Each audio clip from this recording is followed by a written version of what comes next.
In Congress, July 4, 1776. The unanimous declaration of the 13 United States of America.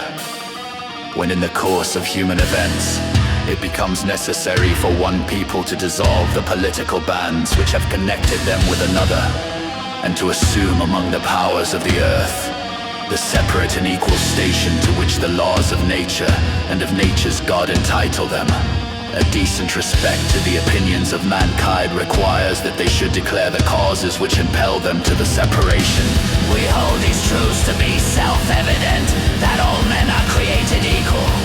that they are endowed by their creator with certain unalienable rights, that among these are life, liberty, and the pursuit of happiness, that to secure these rights, governments are instituted among men, deriving their just powers from the consent of the governed, that whenever any form of government becomes destructive of these ends, it is the right of the people to alter or to abolish it, and to institute new government, laying its foundation on such principles and organizing its powers in such form as to them shall seem most likely to affect their safety and happiness. Prudence, indeed, will dictate that governments long established should not be changed for light and transient causes, and accordingly all experience hath shewn that mankind are more disposed to suffer, while evils are sufferable, than to right themselves by abolishing the forms to which they are accustomed. But when a long train of abuses and usurpations, pursuing invariably the same object, evinces are designed to reduce them under absolute despotism,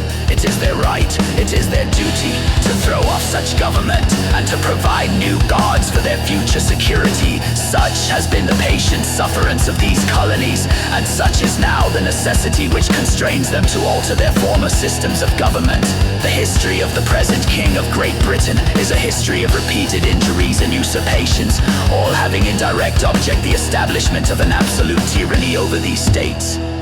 To prove this, let facts be submitted to a candid world. He has refused his assent to laws, the most wholesome and necessary for the public good. He has forbidden his governors to pass laws of immediate and pressing importance, unless suspended in their operation till his assent should be obtained. And when so suspended, he has utterly neglected to attend to them.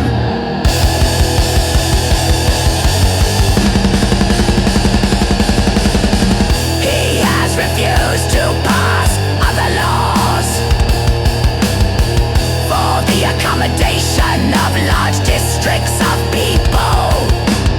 unless those people would relinquish the right of representation in the Legislature, a right inestimable to them and formidable to tyrants only. He has called together legislative bodies at places unusual, uncomfortable, and distant from the depository of their public records for the sole purpose of fattening them into compliance with his measures. He has dissolved representative houses repeatedly for opposing with manly firmness his invasions on the rights of the people. He has refused for a long time, after such dissolutions, to cause others to be elected, whereby the legislative powers incapable of annihilation have returned to the people at large for their exercise, the state remaining in the meantime exposed to all the dangers of invasion from without and convulsions within. He has endeavored to prevent the population of these states, for that purpose obstructing the laws for naturalization of foreigners, refusing to pass others to encourage their migrations hither, and raising the conditions of new appropriations of lands. He has obstructed the administration of justice by refusing his assent to laws for establishing judiciary powers. He has made judges dependent on his will alone for the tenure of their offices and the amount and payment of their salaries. He has erected a multitude of new offices and sent hither swarms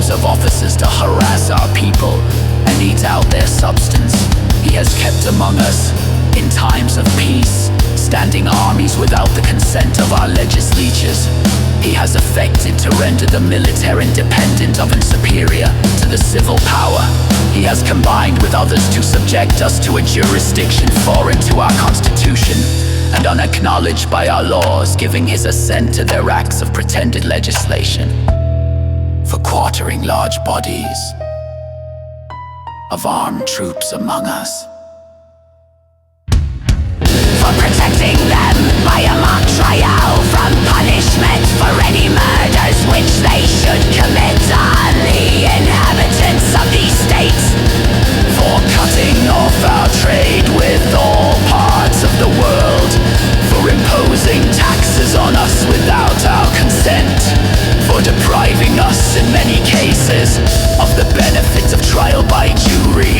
for transporting us beyond seas to be tried for pretended offenses, for abolishing the free system of English laws in a neighboring province, establishing therein an arbitrary government, and enlarging its boundaries so as to render it at once an example and fit instrument for introducing the same absolute rule.